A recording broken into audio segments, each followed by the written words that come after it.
ஆண்டவர் சொன்ன விஷயம் அது. எவ்வளவு தூரம் அவன் கீழே போயிட்டான். நல்லவனா இருந்தவன் கெட்டவனா மாறிட்டான். ஆனால் அவனுக்கு எவ்வளவு நஷ்டத்தின் மேல நஷ்டம் என்பதை செய்தியின் வாயிலாக கேட்டோம். ಆ ಕಿರಿ ಮಗನು ಎಷ್ಟೋ ಒಂದು ಒಳ್ಳೆಯ ರೀತಿಯಲ್ಲಿ ಇದ್ದಂತ ಮನುಷ್ಯ, ಆದರೆ ತಂದೆಯ ಮಾತಿಗೆ ವಿಧೇಯನಾಗದೆ ಹೋದುದರಿಂದ ಕೆಳಗಿನ ಮಟ್ಟಕ್ಕೆ ಹೋದನು. ಆದರೆ ಮತ್ತೆ ಪಶ್ಚಾತ್ತಾಪ ಪಟ್ಟು ಬಂದದರಿಂದ ದೇವರು ಆತನನ್ನು ಆಶೀರ್ವದಿಸಿದರು ಎಂಬುದಾಗಿ ನಾವು ನೋಡುತ್ತೇವೆ. தவறு செய்வது மனித இயல்பு. ஆனால் உணர்ந்து திருந்தி எங்கெல்லாம் விழுந்தோமோ, எங்கெல்லாம் வாழ்க்கை வீணா போச்சோ அதை சரிப்படுத்தி கொண்டு எங்க போகணுமோ அந்த நிலைக்கு மனதை, நாவை, உடலை, உள்ளத்தை சரிப்படுத்தி கொண்டு வளரும் போதுதான் அடுத்த கட்ட ஆசீர்வாதம், எதுக்காக மனுஷனை தெய்வம் படைத்தாரோ அந்த உச்ச நிலையை அடைய முடியும். இங்கதான் நிறைய பேர் வரமாட்டாங்க.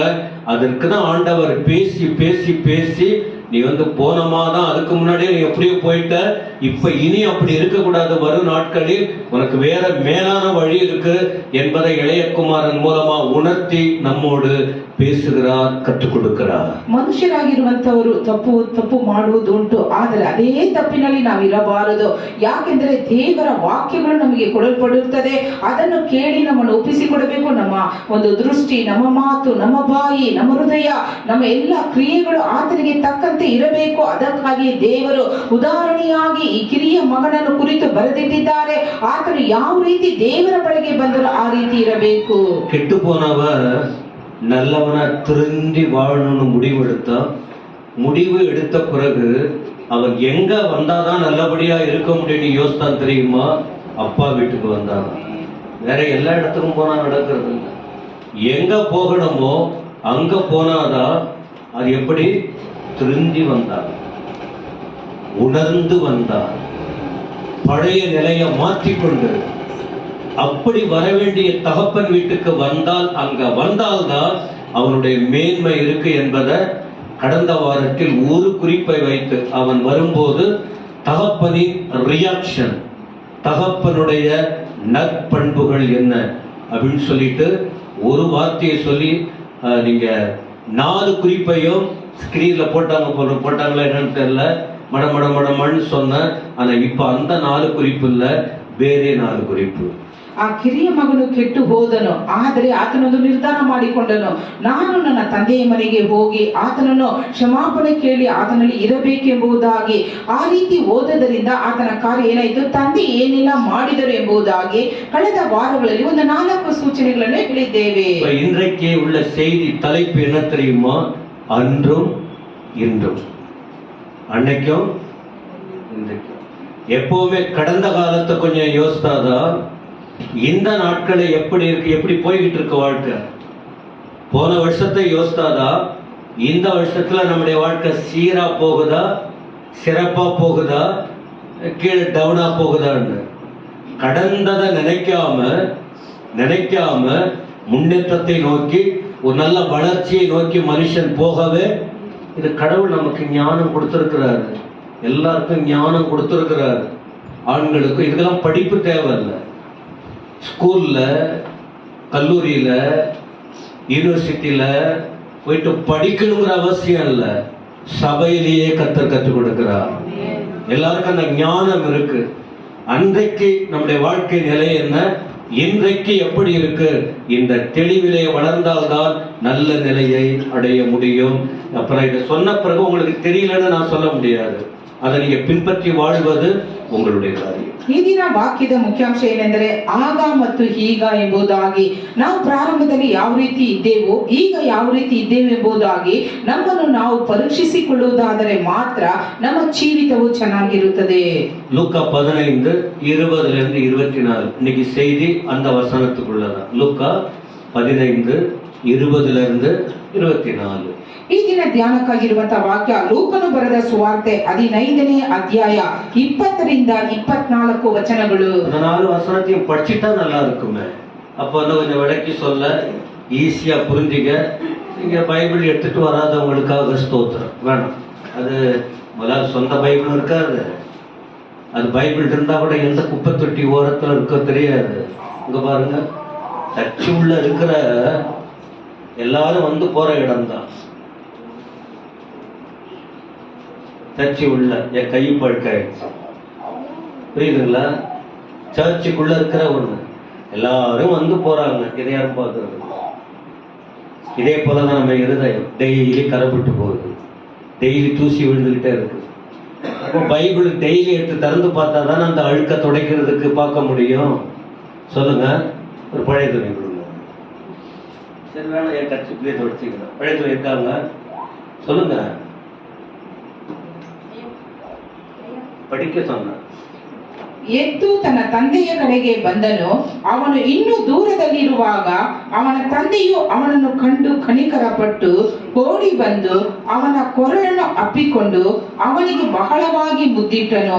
ಆದರೂ ಮಗನು ಅವನಿಗೆ, ಅಪ್ಪ, ಪರಲೋಕಕ್ಕೆ ವಿರೋಧವಾಗಿಯೂ ನಿನ್ನ ಮುಂದೆಯೂ ಪಾಪ ಮಾಡಿದ್ದೇನೆ, ಇನ್ನು ನಾನು ನಿನ್ನ ಮಗನೆನಿಸಿಕೊಳ್ಳುವುದಕ್ಕೆ ಯೋಗ್ಯನಲ್ಲ ಎಂದು ಹೇಳಲು, ತಂದೆಯು ತನ್ನ ಆಳುಗಳಿಗೆ ಶ್ರೇಷ್ಠವಾದ ನಿಲುವಂಗಿಯನ್ನು ತಟ್ಟನೆ ತಂದು ಇವನಿಗೆ ತೊಡಿಸಿರಿ, ಇವನ ಕೈಗೆ ಉಂಗುರವನ್ನು ಇಡಿರಿ, ಕಾಲಿಗೆ ಜೋಡು ಮಡಿಸಿರಿ, ಕೊಪ್ಪಿಸಿದ ಕರುವನ್ನು ತಂದು ಕೊಯ್ಯಿರಿ, ಹಬ್ಬ ಮಾಡೋಣ, ಉಲ್ಲಾಸ ಪಡೋಣ. ಈ ನನ್ನ ಮಗನು ಸತ್ತವನಾಗಿದ್ದನು, ತಿರುಗಿ ಬದುಕಿ ಬಂದನು, ಹೋಗಿ ಹೋಗಿದ್ದನು, ಸಿಕ್ಕಿದನು ಎಂದು ಹೇಳಿದನು. ಆಗ உங்களுக்கு மட்டும் உங்க துணி அழுக்காக கூடாதுன்ட்டு ஒரு முறைக்கு 10 முறை தொடச்சி விட்டுடுறோம் சேர். நீங்க மட்டும் சர்ச்சுக்குள்ள வந்து அந்த மைக்கு, அந்த ஸ்டாண்டு எல்லாமே அழுக்கா இருக்கும். அதை யாரும் கண்டுக்க மாட்டாங்க. ஒரு முறை சொன்ன அந்த யோசனை வரணும். உங்க இருதயமாகிய வீட்டை, உங்க குடும்பமாகிய வீட்டை கிளீனா வச்சுக்கணும்னு நினைக்கிறவங்க சர்ச்சுக்குள்ள வரும்போது ஐயா சொல்லிட்டார், ஏதாவது கொஞ்சம் அழுக்கு கிடக்கா, அந்த மைண்டு வரணும். இதான் ஒரு நல்ல நல்ல நல்ல நல்ல நான் வந்து சாப்பிட்ற இதெல்லாம் அப்படியே தொடச்சிக்கிட்டே இருப்பேன். ஒரு முறைக்கு 4 முறை ஒரு சாப்பாடு கீழே விழக்கூடாது. இங்க வரும்போது தொடச்சிக்கிட்டே இருப்பேன். ஒவ்வொரு நாளும் இந்த இருதயத்தை கிளியர் பண்ணிக்கிட்டு இருக்கணும். இப்படி ஒவ்வொரு நாளும் வளரும் போது தெய்வீகத்தை நல்லா புரிஞ்சுக்க முடியும். எத்தனை பேர் ஆமென் சொல்ல முடியும்? சொல்ல என்ன பண்றது? அன்றும் இன்றும் என்ன? அன்று என்ன? அன்றைக்கு அவனின் தகப்பன், இன்றைக்கு நம்முடைய தகப்பனாகிய தேவன். அன்றைக்கு அவனின் தகப்பன், இளைய குமாரனின் தகப்பன், இன்றைக்கு நம்முடைய தேவனாகிய தகப்பன் என்னவா இருக்கிறார்? எத்தனை பேருக்கு புரியுது? இதை சொல்லும் போதே உள்ள ஊறணும். நாக்கு ஊறுறது போல. பிரியாணின்னு சொன்னா வாய் ஊறுன்னு சொல்ல இருக்கு. உங்களுக்கு தெரியுமா, சாப்பாடு விஷயம் சொல்லி இந்த குழம்பு இப்படி இருக்கணும், அந்த மொச்சக்காய் அப்படி போடணும், இந்த முட்டை அப்படி போடணும் அப்படின்னு இந்த சாப்பாடு விஷயம் சொல்லும் போது ஊறாததுக்கெல்லாம் நாம் என்ன செய்யும்? சொல்லுங்க, உண்மையா பொய்யா? இல்லையா? உங்க வீட்டுல தக்காளி சாப்பாடுன்னு சொன்ன உடனே என் வாய் ஊறுது. அப்புறம் தோசை வந்த உடனே வாசிக்கு, இந்த வாசிக்கு 2 வாசிங்க இல்லை, அங்க ஒரு வாசிக்கு இருக்கு. தோசை சுட்டு கொடுத்தது, தோசைக்கு முட்டை. உண்மையா இப்ப வாய் வருது. கர்த்தருடைய வார்த்தையை கேட்க ஜனங்களுக்கு இதயம் ஊற வேண்டும். புரியுதா உங்களுக்கு? அழிந்து போகிற காரியத்துக்கு எங்கெங்கேயோ ஊறுது. ஆனா அழியாத ராஜ்யத்தை பெற, ஆண்டவருடைய ஆசீர்வாதங்களை பெற்றுக்கொள்ள உடல் உள்ளம் ஊறிக்கொண்டு இருக்க வேண்டும். கர்த்தருடைய வார்த்தை உள்ளே தங்கியது அது அப்படி நிரப்பும்படி. அல்லேலூயா. ಆಗ ಎಂಬುದಾಗಿ ಹೇಳುವಾಗ ಕಿರಿ ಮಗನ ತಂದೆಯ ಕಾರ್ಯಗಳು, ಆದರೆ ಈಗ ಎಂಬುದಾಗಿ ನಮ್ಮ ತಂದೆಯಾದ ದೇವರು ಎಂಬುದಾಗಿ ನಾವು ಆಹಾರವನ್ನು ರುಚಿ ನೋಡುವುದಕ್ಕೆ ಆಸೆ ಪಡುತ್ತೇವೆ. ದೇವರ ವಾಕ್ಯಗಳನ್ನು ಓದಿ ಅದನ್ನು ರುಚಿ ಕಂಡುಕೊಳ್ಳಬೇಕು. 20ஆம் வசனம். எழுந்து புறப்பட்டு தன் தகப்பனிடத்தில் வந்தான். அவன் தூரத்தில் வரும்போது அவனுடைய தகப்பன் அவனை கண்டு மனதுருகி ஓடி அவன் கழுத்தை கட்டி கொண்டு அவனை முத்தம் செய்தான் என்று ஏற்கனவே படிச்சாச்சு. இப்போ தமிழே தெரியாதவங்க கையை உயர்த்துங்க. இப்ப இந்த முதல் ஆராதனையில் அப்ப என் நேரத்தை சேவ் பண்ணுவாங்க. தமிழே தெரியாதவங்க ஓ, அவங்களுக்கு வேணும் கன்னடா. ஆமா தானே? Right right. ரெண்டு இல்லைன்னா, ஏன்னா தமிழ் பேசுற தமிழ் தெரியும், ஆனா கிராமர் நம்ம சொல்ற இது உங்களுக்கு தெரியாதுல்ல. சரி, ஓகே, யூஸ் பண்ணுங்க. நல்லது. இப்போ என்ன முதல் காரியம் என்ன அப்படின்னு சொன்னால், முதல்ல தகப்பனுடைய அன்பின் செயல். தகப்பனின் அன்பின் செயல். அந்த அன்பு, நான் அன்பு அன்பு அன்புன்னு வாயில சொல்லிக்கிட்டு இருதில்ல, அதனுடைய செயல், அதுக்குள்ள ஒண்ணு இருக்கு. அன்புக்குள்ள ஒரு செயல்பாடு இருக்கு. அது இந்த தகப்பனுடைய வாழ்க்கையில் பார்த்தோம். ಮೊದಲನೇ ಸೂಚನೆ ಏನೆಂಬುದಾಗಿ ನೋಡುವಾಗ ತಂದೆಯ ಪ್ರೀತಿಯ ಕ್ರಿಯೆಗಳು ಎಂಬುದಾಗಿ, ಆ ತಂದೆಯ ಪ್ರೀತಿ ಏನೆಂಬುದಾಗಿ ಈ ವಚನದಲ್ಲಿ ನಾವು ಓದುತ್ತೇವೆ. என்ன அடுத்து, பையன் தொலைஞ்சிட்டான், எங்கேயோ போய் தொலைஞ்சிட்டான், சரி வந்துட்டான். போன வாரம் அதுக்கு முந்தி நான் சொன்னேன், காத்திருந்தார், அலைஞ்சான்.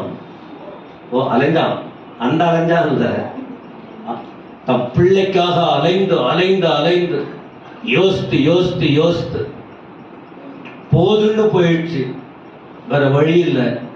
வீட்டுல வந்து அப்படியே உட்கார்ந்து இருக்காரு தகப்பன், பார்த்துக்கிட்டே இருக்கிறார், ரொம்ப நேரம் காத்துக்கிட்டே இருக்கிறார். அதனாலதான் பையன் வந்த உடனே ரெடியா, இப்போ ஒரு ஒருத்தவன் ஒரு திருடனை பிடிக்கணும்னா, திருடனா யாரையோ ஒருத்தவனை ரவுடியை பிடிக்கணும்னா போலீஸ்காரவங்க அலாட்டா இருந்தா தானே எடுத்து டக்குன்னு சுட முடியும்.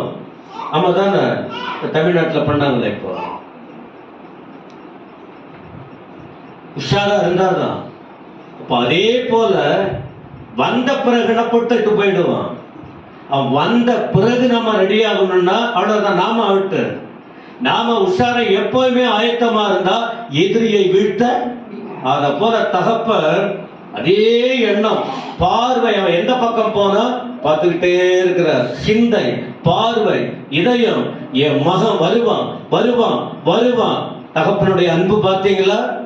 அப்ப அப்படி இருந்ததுனாலதான் வந்த உடனே அவர் என்ன செஞ்சாங்கிறத இந்த ವಚನத்தில் படிக்கிறோம். ಆ ಕಿರಿ ಮಗನು ಹೊರಟು ಹೋದನು, ಆದರೆ ತಂದೆ ಆತನನ್ನು ಹುಡುಕಿದರು, ಆತನಿಗಾಗಿ ಚಿಂತಿಸಿದರು, ಆತನಿಗಾಗಿ ಹುಡುಕಾಡಿದರು, ಆಲೋಚಿಸಿದರು.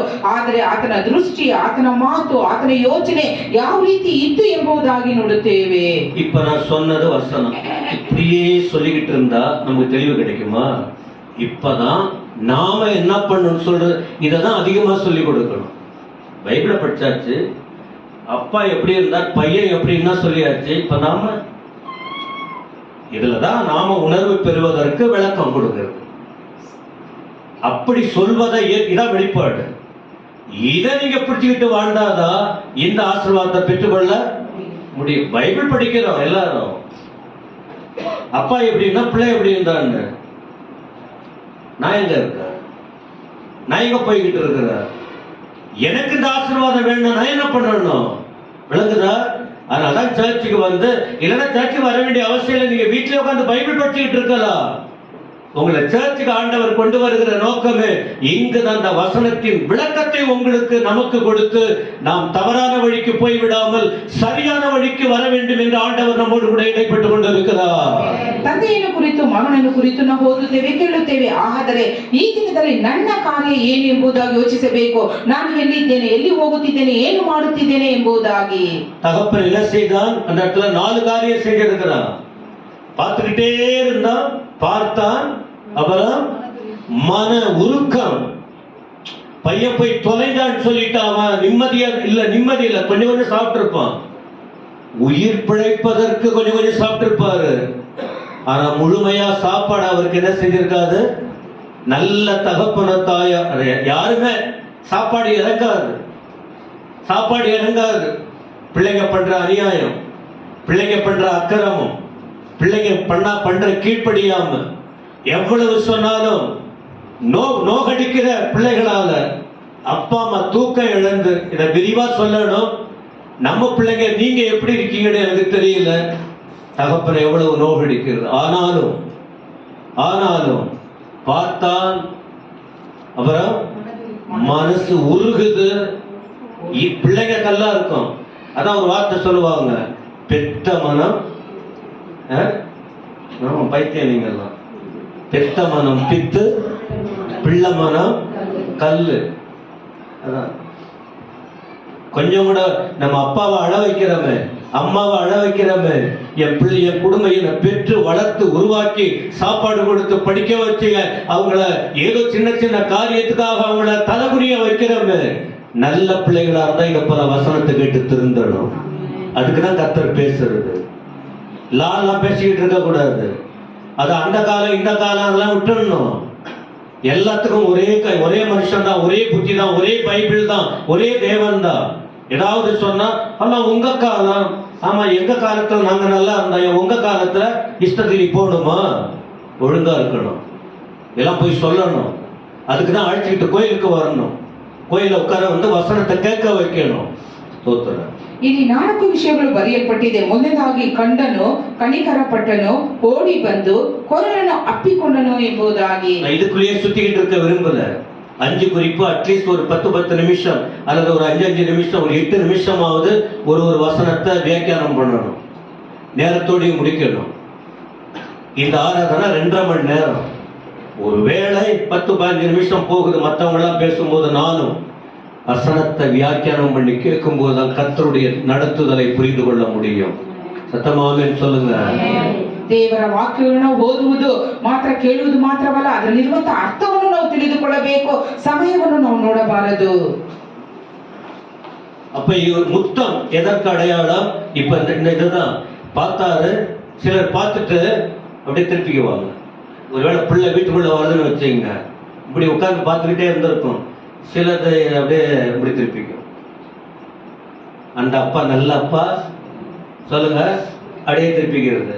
ஓம் பிள்ளை தானே வருது, எங்கடா போன கேட்கணுமா? கேட்க கூடாதா? நம்ம செய்தி கிறிஸ்தவங்களுக்கு தான், கிறிஸ்தவங்களுக்கு. ஓம் பிள்ளை தானே தப்பு பண்ணுது, உங்க பிள்ளை தானே தப்பு பண்ணுது, ஓ ரத்தம் தானே, என்ன பண்றது? என்ன பண்ண முடியும்? அவங்கவுங்க வீட்டுல பிரச்சனை வந்தாதாங்க எல்லாருக்கும் தெரியும். ஹலோ, அந்தந்த வீட்டு பிரச்சனை வந்தாதான் அவங்கவுங்களுக்கு வலி என்னன்னு ரொம்ப ஞானமா இருக்கணும் எல்லாரும். ஒரு வீட்லயும் வயசானவங்க வீட்லயும் பிள்ளைங்க வளர்ந்துருக்காங்க, அடுத்து வளரக்கூடியவங்களும் பிள்ளை பெக்க போறாங்க, அடுத்து பிள்ளை பெற்றவங்களும் இருக்காங்க. எல்லாம் ஒரே நிலைதான். அதான் ஏற்ற தாழ்வு வரும்போது வானத்துக்கும் பூமிக்கும் துள்ளி குதிக்க, அதோ துள்ளி குதிக்க. இந்த அவங்களுக்கு நாளைக்கு நமக்கு இந்த தெளிவு இருந்தா கிறிஸ்தவ வாழ்க்கை சீராய் போய் கொண்டிருக்கும். ಮಕ್ಕಳು ತಪ್ಪು ಮಾಡುವಾಗ ಹೆತ್ತವರು ಮುಖ ತಿರುಗಿಸಿಕೊಳ್ಳಬಾರದು. ಯಾಕೆಂದ್ರೆ ಈಗ ನಮಗೆ ಆ ಕಷ್ಟ ನಾಳೆ ಮಕ್ಕಳಿಗಿರುತ್ತದೆ. ಆದ್ದರಿಂದ ಆಕಾಶಕ್ಕೂ ಭೂಮಿಗೂ ಜೀವುದಲ್ಲ, ಅದನ್ನು ನಾವು ಅರ್ಥ ಮಾಡಿಕೊಳ್ಳಬೇಕು. ஏன் மற்ற பாஸ்டங்க பேசினா வசன தெளிவு வேற மாதிரி பேசுறாங்க, இந்த பாஸ்ட் பேசினா அப்படி? 40 வருஷம் பிரசங்கம் பண்ணிக்கிட்டு இருக்கேன். அப்போ உங்களுக்கு கற்றுக் கொடுக்கிற அனுபவம் என்ன? உங்களுக்கு என்னத்த நான் என்னத்த கற்றுக் கொடுக்கறது? பைபிள் எல்லாரும் படிச்சுக்கிறாங்க, வியாக்கியானம் புக்கு நிறைய பைபிள் இருக்கு, படிச்சுக்கிட்டு நிறைய அதுல பார்த்துக்கலாம். அப்ப ஞாயிற்றுக்கிழமை ஆராதனை ஆண்டவர் நம்மோட பேசணும்னா நாம இதை விட்டு போகும்போது நம்ம உள்ளம் ஒரு பக்கம் ஆறுதல் நிச்சயமா கிடைக்குது, பாடும்போது, துதிக்கும் போது, ஆராதிக்கும் போது. ஆனா இந்த இடத்தை விட்டு போகும்போது என்ன ஹார்ட் டச் ஆகுது. என்ன என்னிடத்தில் என்ன குறைபாடு நீங்குவதற்கு தான் கோயிலுக்கு வரோம் நாம. இதுல அனுபவத்தோடு அபிஷேகத்தோடு அந்த உணர்வோடு இருக்கிறவங்க தான் சொல்லிக் கொடுக்கும் போது நீங்கள் புரிந்து கொள்ள முடியும். இவர் என்ன பேசினாருங்கிற அந்த வார்த்தையில விட்டுணும். என்னம ஆண்டவர் சொல்ற ஒவ்வொரு வார்த்தையும் என் வாழ்க்கைக்கு நன்மைக்கு எடுத்துக்கொண்டால் நாம கர்த்தருக்குள் வளர முடியும், கனி கொடுக்க முடியும். சத்தமா ஆமென். ಬೇರೆ ಸೇವಕರು ಬಂದರೆ ಆ ರೀತಿ ಮಾಡುತ್ತಾರೆ, ಈ ಪಾಸ್ಟರ್ ಈ ರೀತಿ ಎಂಬುದಾಗಿ ಹೇಳುತ್ತೀರಾ? 40 ವರ್ಷಗಳಿಂದ ಬೋಧನೆ ಮಾಡುವಂತ ವಾಕ್ಯಗಳು ಅವರಿಗೆ ಅನುಭವ ಇಷ್ಟ ಆಗಿರುತ್ತದೆ. ಆದ್ದರಿಂದ ನೋಡಿ, ಆರಾಧನೆ ಮಾಡುವಾಗ, ಹಾಡುಗಳನ್ನು ಹಾಡುವಾಗ ಆದರಣೆ ಸಿಗುತ್ತದೆ. ಆದರೆ ದೇವರ ವಾಕ್ಯಗಳನ್ನು ಹೇಳುವಾಗ ನಮ್ಮ ಹೃದಯವು ಮುಟ್ಟಂತಾಗಿರಬೇಕು. ದೇವರು ನನ್ನೊಟ್ಟಿಗೆ ಮಾತನಾಡಿದರು ಎಂಬುದಾಗಿರಬೇಕು. ஏசாயா யாக்கோபு 20 வருஷம் இடைவெளி வந்துச்சு. ஒரு அப்பா, ஒரு தாய், ஒரு தகப்பன், ஒரு அப்பா அம்மா வயிற்றுல பிறந்தவங்க. எந்த நல்ல பிள்ளை, பெரிய பிள்ளையோ சின்ன பிள்ளையோ எல்லாரும் இவங்க பெற்றதுதான். ஒண்ணு இப்படி இருக்கும், இன்னொன்னு கடவுளுக்கு பயந்தவங்க அதுக்கேற்றபடி வளருவாங்க. கடவுளுக்கு பயப்படாதவங்க ஒரு மாதிரி தான் இருப்பாங்க. 20 வருஷம் ஆயிடுச்சு.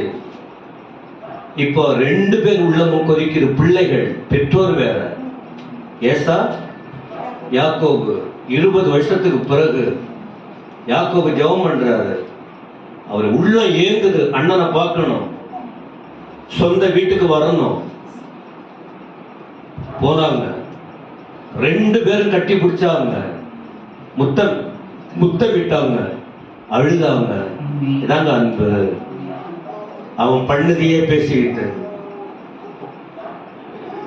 அதையே சொல்லிக்கிட்டு, இது நல்ல புத்தி கிடையாது, அதையே சொல்லிக்கிட்டு 1 வருஷமா 20 வருஷமா 20 வருஷத்துக்கு முன்ன சரி சொல்லுங்க, என்ன பண்றது சொல்லுங்க.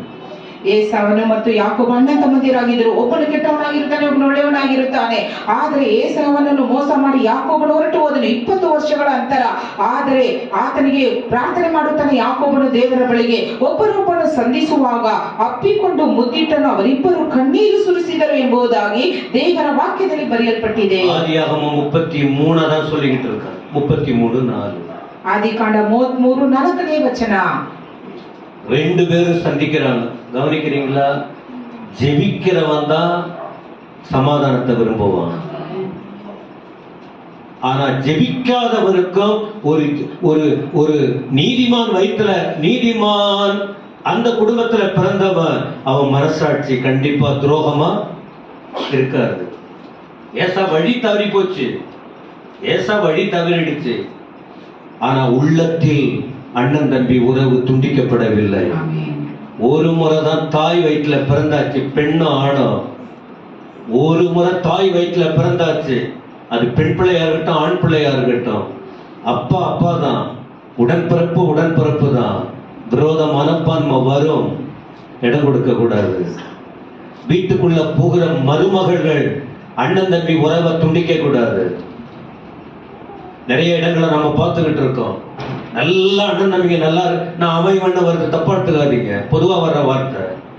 அண்ணன் தம்பிங்க நல்லா இருக்காங்க, உள்ள வருதுதான் குறும்புதானம் பிடிச்சு பிரிக்குது. சபையில வளர்றவங்க அந்த தன்மைக்கு வர கூடாது. முடிந்த வரைக்கும் அப்பா அம்மாவோட இணைக்க பார்க்கணும். அப்பா அம்மாவோட உடன் பிறந்த சகோதர சகோதரிகளோடு இணைக்க பார்க்கணும். வாரி கொடுக்க வேண்டாம். பார்த்தா அவங்கள பார்த்தா அப்பா அது அப்போ தெய்வ ஆலயத்துல வந்து வசனம் படிச்சு, கம்யூனியன்ல படிச்சு உடைச்சி விடுற வாழ்க்கை நல்ல வாழ்க்கை இல்ல, ஒன்றுபடுத்துற வாழ்க்கை நல்ல வாழ்க்கை. 20 வருஷம் தூரம் இருந்தாங்க, பாசம் பொங்கினது, வந்தாங்க, கட்டி பிடிச்சாங்க, முத்தமிட்டாங்க, அழுதாங்க. அங்க தெய்வ செயலை பார்க்க முடியும். ஏன்? ஒருவன் ஜெபிச்சுட்டு வரா, ஒருத்தன் தம்பி வரான்னு கேள்விப்பட்டான், கேள்விப்பட்ட உடனே துரோகி வரானான்னு சொல்லல, 20 வருஷத்துல மன்னிச்சுட்டான். அதோ 20 வருஷத்துல மறந்துட்டான். இந்த தன்மை எனக்கும் உங்களுக்கு இருக்கணும். எனக்கு அப்படி இல்லை, எனக்கு அப்படி இல்லை. சொல்லி கொடுக்கிறேன், கத்துங்க. நாளைக்கு நேத்து நல்லா இருந்த பாஸ்ட் செத்து போயிட்டாரு, ஏன் வயசு தான் பெங்களூர்ல. சாவு எப்ப வருதுன்னு தெரியல. தெய்வ அன்பை புரிஞ்சுங்க, தெய்வ அன்பை புரிஞ்சுங்க. நீ சர்ச்சுக்கு வந்து வம்பாவே வாழாதீங்க, அன்பில் வளருங்க, அன்பில் வளருங்க. இது தேவையா இல்லையா நம்ம கிறிஸ்தவ வாழ்க்கைக்கு? உங்க பாஸ்ட் என்ன கத்து கொடுக்கிறாருன்னு என்ன கேவலப்படுத்துறீங்களே வெளியில போய். உங்க சர்ச்சில் உங்க பாஸ்டர் என்ன சொல்லி கொடுக்கிறார் அப்படின்னு போற இடங்கள்லாம் என்ன வீதிக்கு எடுக்கிறீங்களே, இதுக்குதான் இதான் சொல்லி கொடுக்கிறோமா? ಒಂದೇ ತಾಯಿಯಲ್ಲಿ ಹುಟ್ಟಿದಂತ ಗಂಡು ಮಕ್ಕಳಾಗಲಿ ಹೆಣ್ಣು ಮಕ್ಕಳಾಗಲಿ ಒಬ್ಬರಿಗೊಬ್ಬರು ಪ್ರೀತಿಯಿಂದ ಇರಬೇಕು. ತಂದೆ ತಾಯಿ ಮಾತಿಗೆ ವಿಧೇಯರಾಗಿರಬೇಕು. ಮನೆಗೆ ಬರುವಂತ ಸೊಸೆಯು ಅಣ್ಣ ತಮ್ಮಂದಿರ ಅಕ್ಕ ತಂಗಿಂದಿರ ಸಂಬಂಧವನ್ನು ಮುರಿದು ಹಾಕಬಾರದು. ಎಲ್ಲರನ್ನು ಜೋಡಣೆಯಾಗಿಟ್ಟು ಪ್ರೀತಿಯಿಂದ ಇರುವುದಕ್ಕೆ ಸಹಾಯ ಮಾಡಬೇಕು. ಯಾಕೆಂದ್ರೆ ಇಲ್ಲಿ ಏಸಾ ಯಾಕೋಬ 20 ವರ್ಷಗಳ ನಂತರ ದೂರದಲ್ಲಿ ಇರುತ್ತಾರೆ, ಆದರೂ ವಿರೋಧಿ ಬರುತ್ತಾನೆ ಎಂಬುದಾಗಿ ನೆನೆಸಲಿಲ್ಲ. ಒಬ್ಬರಿಗೊಬ್ಬರು ಪ್ರೀತಿಯಿಂದ ಇದ್ದರು.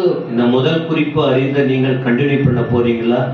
நான் அப்படிதான் இருப்பேன். என் புருஷன் எனக்கு போதும், என் பிள்ளைங்க போதும். இதுதானா உன் நாத்தனார் உனக்கு வேணாமா? உன் புருஷன் மட்டும் உனக்கு வேணும், அவன் கூட பிறந்தவங்க உனக்கு வேணாமா?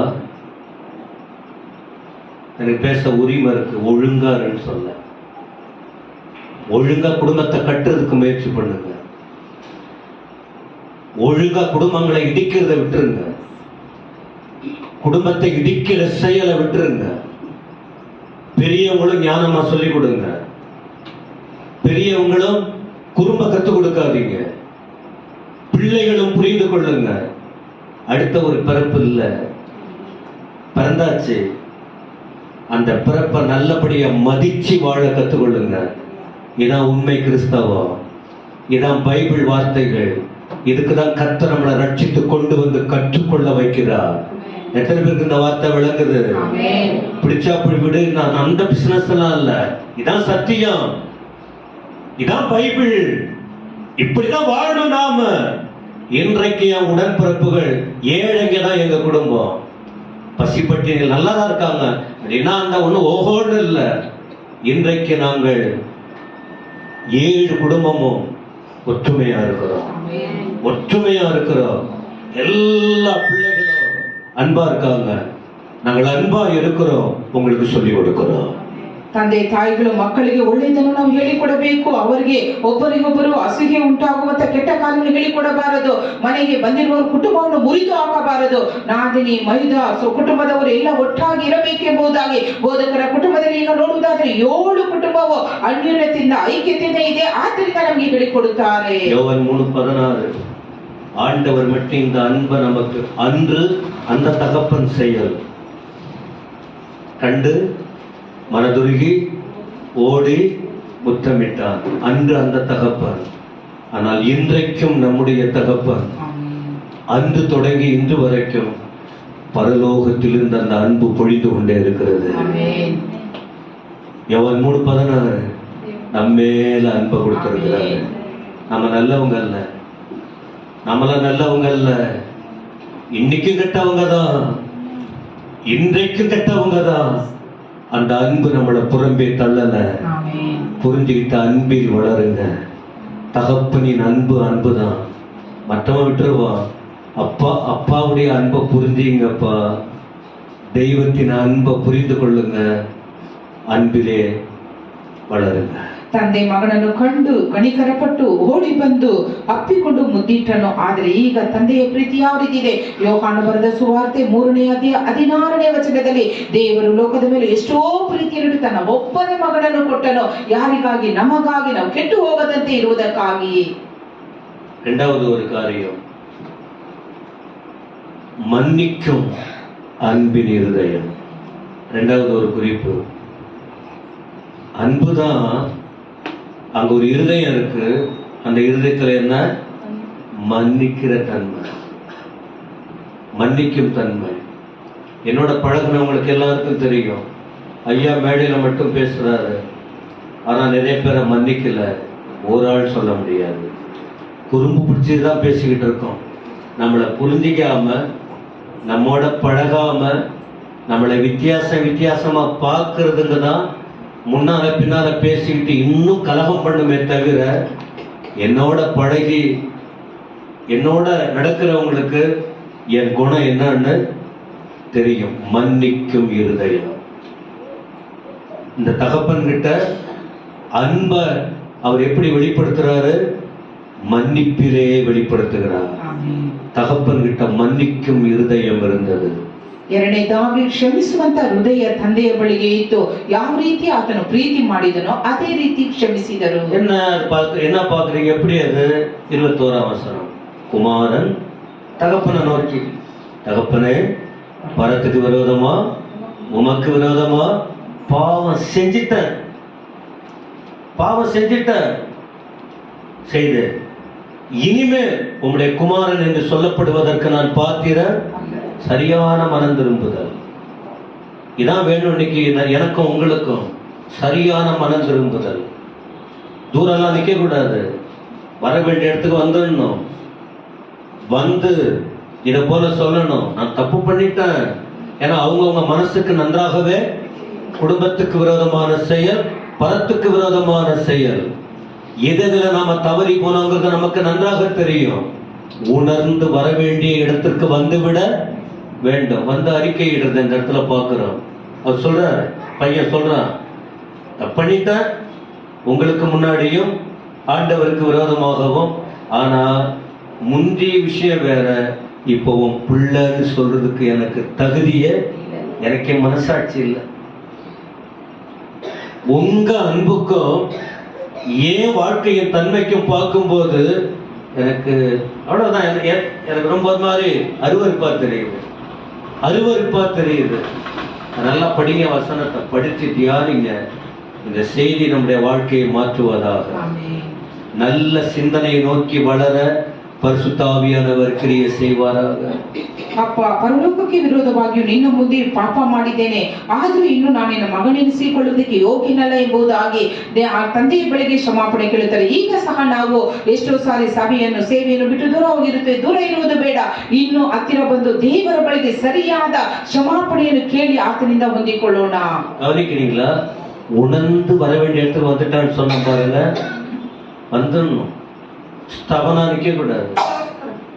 என்ன பேசுறாங்க பார்க்கலான்னு தூரத்துல நின்றுலாம் பார்த்துட்டு இருக்க கூடாது. வந்துடணும், உள்ள வந்துடணும். இவன் உள்ள வந்துட்டான், அப்பா கிட்டே வந்துட்டான். இதுக்கு இடையில இன்னொரு ஆள்லாம் இருக்க வேண்டிய அவசியம்? நேரடியா வந்த உங்க சபைக்கு வர்றதுக்கு இன்னொருத்தவங்க என்ன சொல்றது? உங்க ஆண்டவர்கிட்ட போறதுக்கு இன்னொருத்தவங்க என்ன பண்றது? அவங்க அப்படி சொல்லிட்டாங்க, இவங்க அப்படி சொல்லிட்டாங்க. அதனால அவங்களா உங்களுக்கு அவங்களை நேசிக்கிறவங்க? நான் ஏதாவது சொல்றேன், நான் நேரா வந்து கேளு. அவங்க பண்ணாங்க, இவங்க பண்ணாங்கன்ட்டு அந்த பேச்செல்லாம் விட்டுருங்க. என்கிட்ட கேளுங்க. தப்பு பண்ணா மன்னிப்பு கேட்கிறேன். நான் என்ன சொல்றேன்? தப்பு நான் பண்ணா மன்னிப்பு கேட்கிறேன். ஒருத்தவங்களையும் ஒதுக்குற புத்தி எனக்கு இல்லை. ஹலோ, அந்த புத்தி நமக்கு இல்லை. மேடையில் என்று சொல்ற இந்த தகப்பன் பாருங்க, வந்துட்டான். அங்கங்க ஓடி ஒளியில, ஒளிஞ்சு ஒளிஞ்சு ஒளிஞ்சு போகல. நேர வந்தா வாயை திறந்து உணர்ந்து இருக்கிற நிலையை சொல்ல ஆரம்பிச்சுட்டான். ಆದ್ದರಿಂದ ಸಭೆಯಲ್ಲಿ ಯಾವುದೋ ತಪ್ಪು ನಡೆದು ಹೋಯಿತು, ಅದನ್ನು ಕುರಿತು ಮತ್ತೊಬ್ಬರಿಗೆ ಹೇಳಿ ಅದನ್ನು ಸರಿಪಡಿಸುವುದಲ್ಲ, ನೇರವಾಗಿ ಬಂದು ಯಾರ ಬಳಿಗೆ ತಪ್ಪು ಮಾಡಿದ್ದೇವೋ ಅವರ ಬಳಿಗೆ ಕ್ಷಮಾಪಣೆ ಕೇಳುವುದಾದರೆ ಅಲ್ಲಿ ನಮಗೆ ಪ್ರತಿಫಲ ಉಂಟು.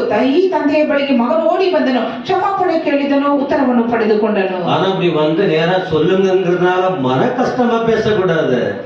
அன்பா, அன்பாக அங்க அன்புதான் வரணும். அப்பாவிடத்துல அன்பு இருக்கு. பிள்ளை வாயில என்னதான் வரணும் சொல்லுங்க? அன்பு. அன்பா தான் பேசணும், அன்பான வார்த்தைகளை உச்சரிக்கணும். அப்பதான் ஒரு நல்ல நல்ல நல்ல வளர்ச்சியை நோக்கி போக முடியும். சொல்றதுனால நல்லதுதான். அப்ப நாம அப்படி பேசினா கூட அந்த அன்பு தான் அங்க வெளிப்பட வேண்டும். அல்லேலூயா. ನಾವು ಯಾರ ಬಳಿಗೆ ಹೋಗಿ ಮಾತನಾಡುತ್ತೇವೆ ಅವರ ಮನಸ್ಸು ನೋಯಿಸಬಾರದು. ಬೇಡವಾದ ಮಾತುಗಳಲ್ಲ, ಆದರೆ ಪ್ರೀತಿಯ ಮಾತುಗಳು ಇರಬೇಕು. இவன் உணராமல் வந்தா இவன் ரியாக்ஷன் தெரிஞ்சிருக்கும், தகப்பன் விட்டுருப்பாரு.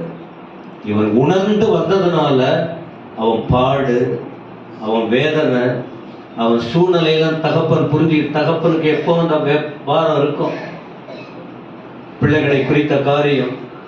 அதனால ஏற்றுக்கொண்டார், ஏற்றுக்கொண்டார். உணர்ந்து வந்தால் யாரும் தள்ள மாட்டாங்க. அங்க தகப்பன். அதே போலதான் என்றும் நம்முடைய தகப்பன் நம்மை புறம்பே தள்ளுவதில்லை. புறம்பே தள்ளுவதில்லை. ಮಗನು ಗ್ರಹಿಸದೆ ಬಂದಿರುವುದಾದರೆ ತಂದೆ ದೂರ ತಳ್ಳಿಬಿಡುತ್ತಿದ್ದರು. ಆದರೆ ಗ್ರಹಿಸಿ ಒಪ್ಪಿಸಿಕೊಟ್ಟು ಬಂದದರಿಂದ ಹತ್ತಿರ ಸೇರಿಸಿಕೊಳ್ಳಲು ನಮ್ಮ ತಂದೆ ಎಂದಿಗೂ ನಮ್ಮನ್ನು ದೂರ ತಳ್ಳುವುದಿಲ್ಲ. பொதுவா பேச்சுவார்த்தை வரும்போது இந்த வார்த்தைய அப்படியே கவனமா வச்சுக்குவாங்க எல்லாம். அவன் என்னதான் பேசுறான் பார்க்கலாம். கவனிக்காத போல இருப்பாங்க, கவனிக்காதது போல இருப்பாங்க. ஆனா காது மட்டும் எங்க இருக்கும்? அவன் என்ன சொல்றான் பார்க்கலாம், அவன் என்ன சொல்றான் பார்க்கலாம். அந்த அந்த வார்த்தையை பிடிச்சுக்கிட்டு தான் நீ இப்படி சொன்னீங்க, நீ இப்படி சொன்னீங்க. ஆனா இந்த தகப்பன் அதை பொருட்படுத்தவே இல்லை. இந்த தகப்பன் எதை பொருட்படுத்தல? நான் பரத்துக்கு விரோதமா பாவம் செஞ்சேன், உமக்கு விரோதமா பாவம் செஞ்சேன், உன் பிள்ளையா ஏற்றுக்கொள்ள எனக்கு நான் சொல்லக்கூடிய எனக்கு தகுதி. அதான் கவலையே படல. என் பிள்ளையா தாங்க அன்பு, அதுதான் அன்பு. இவன் சொன்னது தகப்பன் காதுல காதுல அவன் என்ன சொல்றான் பார்க்கலாம், மன்னிப்பு கேட்கிறான் பார்க்கலாம், என்ன பண்றான் அதெல்லாம் பண்ணல. ஏன்னா பிள்ளை, என் பிள்ளை என்கிட்ட வந்துச்சு, என் பிள்ளை என்கிட்ட வந்துச்சு. அவன் சொன்ன வார்த்தை காதுல விடல. அந்த இடத்துல மன்னிப்பதான் கொடுக்கிறாரு. இவன் பாவங்களை அறிக்கையிடுகிறார். ஆனால் அந்த இடத்துல தகப்பன் எதை கொண்டு வர விரும்புகிறார்? ஏற்றுக்கொள்ற மனசு, அன்பை வெளிப்படுத்துற மனசு, மன்னிக்கிற குணம். என்ன அருமையான உணர்வு பாருங்க. எல்லாம் படிச்சு கொஞ்சம் இன்னும் கொஞ்சம் ಕೂಡುದಲ್ಲ ಧ್ಯಾನಿಗೆ. ಮಗನು ಹೇಳುವಂತ ಮಾತುಗಳು ಏನು ಹೇಳುತ್ತಾನೋ ಎಂಬುದ ಕಿವಿ ಕೊಟ್ಟು ಕೇಳಲಿಲ್ಲ. ಆದರೆ ತಂದೆಗಿದ್ದಂತ ಪ್ರೀತಿ, ಸ್ವೀಕರಿಸಿದ ಪ್ರೀತಿ, ಕ್ಷಮಿಸುವ ಪ್ರೀತಿ ಆತನಲ್ಲಿ ಇದ್ದದರಿಂದ ಆತರು ಐಕ್ಯನಾದರು. அன்பு ஒரு இடத்துல இருந்தா பாவத்தை தூக்கி தெரியாது, பாவத்தை மூடிடும். ஆமென். 1 பேதுரு 4:8. 1 பேதுரு 4:8. உண்மையான அன்பு தூக்கி தெரியாது.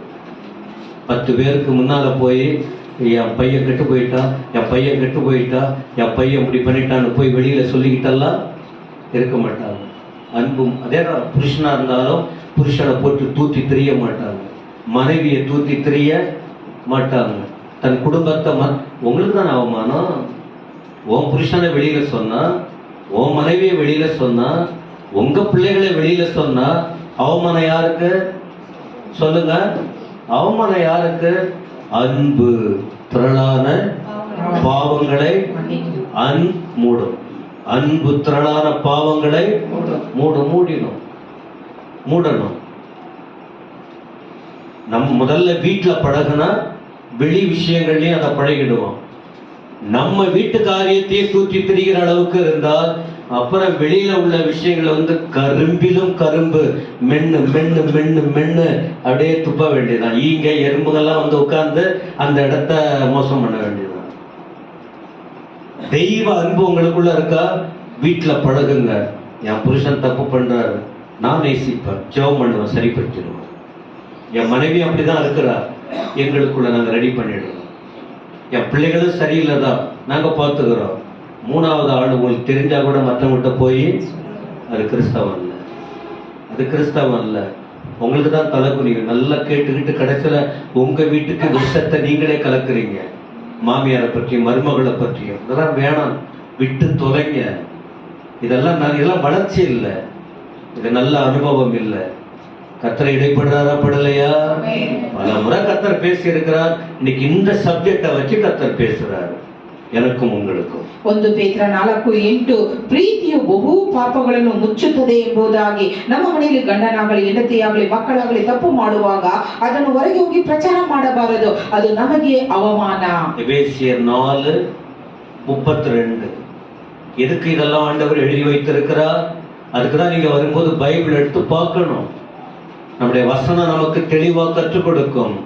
எபேசியர் 4:30 என்ன சொல்றாரு? ஒருவருக்கொருவர் தயவாயும். எல்லாம் கவனிக்கிறீங்களா இல்லையா? ஒருவருக்கொருவர் தயவாயும் மன உருக்கமாயும் இருந்து கிறிஸ்துவுக்குள் தேவன் உங்களுக்கு மன்னித்தது போல, தேவன் கிறிஸ்துவுக்குள் உங்களுக்கு மன்னித்தது போல நீங்களும் ஒருவரை ஒருவர். அப்புறம் தூக்கி தெரிஞ்சீங்கன்னா உங்க வாழ்க்கை வீணம் போயிடும். அப்ப எப்படி ஒரு கிறிஸ்தவ சமுதாயம் நல்ல நிலைக்கு வர்றது? சபை எப்படி மேல வர்றது? உன் புருஷனை மத்தவன் எப்படி மதிப்பான்? நீ போய் 10 பேர்கிட்ட சொல்லிட்டன்னா உன் மனைவியை எப்படி மற்றவங்க மதிப்பாங்க? அவ சரியில்லாதவன முத்திர குத்திர மாட்டாங்க.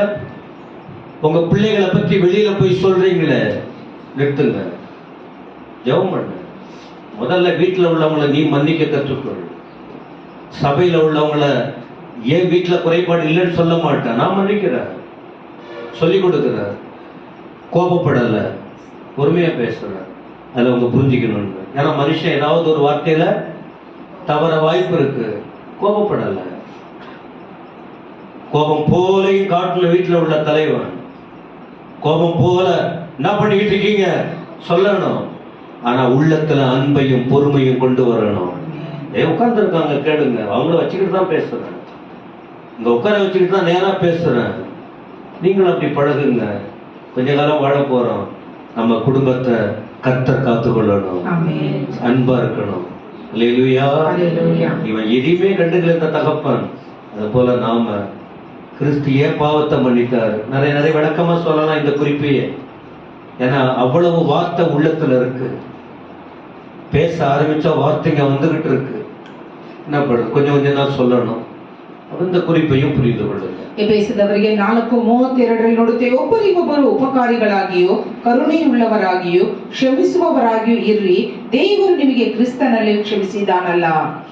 மூன்றாவது ஒரு விஷயம், இப்போ அன்பு இருதயம் அந்த குணம் இருக்கு, மன்னிக்கிற குணம். இப்ப எப்படி வெளிப்படுத்துறது? நான் உங்களை நேசிக்கிறேன், நான் நேசிக்கிறேன்ட்டு ஒரு டீ கூட கொடுக்கலன்னா, களைச்சி போய் வர பிள்ளைக்கு ஒரு துணி கூட வாங்கி கொடுக்கலன்னா எல்லாம் யோசிங்க. பெரியவங்களும் அவ்வளவுதான். அப்பா அம்மா உங்களை நாங்க நேசிக்கிறோம் நேசிக்கிறோம், அவங்க கிழிஞ்ச துணியை போட்டுக்கிட்டு இருக்காங்க, நீங்க மட்டும் டிப்டாப்பா இன் பண்ணிக்கிட்டு அப்படியே போறது. ஓ அப்பா அம்மா உனக்கு முன்னால அழுக்கு வஸ்திரத்தை கட்டிக்கிட்டு. நேசிக்கிறோம்னா வெளிப்படையான அந்த அன்பை காட்ட வேண்டும். சொல்லுங்க, அந்த அன்பை மற்றவங்க புரிகிற அளவுக்கு காட்டணும். நான் நேசிக்கிறேன், நான் நேசிக்கிறேன் நேசிக்கிறேன், நீ உன் அன்பை, உன் நேசத்தை, உன் அன்பை அப்படியே அடக்கி வச்சுக்க உள்ள. வெளிப்படையா மற்றவர்கள் தெரிஞ்சாதான் அவங்க அந்த சந்தோஷத்தை வெளிப்படுத்த முடியும். இங்க என்ன பண்றாரு பாருங்க. ಮೂರನೇದು ಪ್ರೀತಿಯ ಅಭಿವ್ಯಕ್ತಿ ಎಂಬುದಾಗಿ, ನನಗೆ ಪ್ರೀತಿ ಇದೆ ಮಕ್ಕಳ ಮೇಲೆ, ಗಂಡನ ಮೇಲೆ, ಕುಟುಂಬದ ಮೇಲೆ ಎಂಬುದಾಗಿ ಬಾಯಿ ಮಾತಿನಿಂದ ಹೇಳುವುದಲ್ಲ, ಅದನ್ನು ಕ್ರಿಯೆಯ ಮೂಲಕವಾಗಿ ತೋರಿಸಬೇಕು. ಇಲ್ಲಿ ತಂದೆ ಏನು ಮಾಡುತ್ತಾರೆ ನೋಡೋಣ. வசனம் 22 உங்க பைபிளை பாருங்க. அதான் கண்ணை திறக்கும். தப்பான அபிப்பிராயம் எல்லாம் மாற வேண்டும். வசனத்துக்குள்ள கண்ணு போக போக இப்படி எல்லாம் வசனம் இருக்கேன்னு சொல்லிட்டு நம்முடைய லைஃப் சேஞ்ச் ஆகணும். அவ்வளவுதான் நம்ம ஆண்டவர் பேசுறது. என்ன சொல்றாரு பாருங்க. அப்பொழுது தகப்பன் தன் ஊழியக்காரரை நோக்கி, நீங்கள் உயர்ந்த வஸ்திரத்தை கொண்டு வந்து இவனுக்கு உடுத்தி, இவன் கைக்கு மோதிரத்தையும் கால்களுக்கு பாதரட்சையையும் போடுங்கள். அன்பு வெளிப்படுத்துற விதம், மன்னிப்பை வெளிப்படுத்துற விதம், உண்மையா தம் பிள்ளைய ஏற்றுக்கொண்ட காரியத்திற்கு வெளிப்படையான அடையாளம்.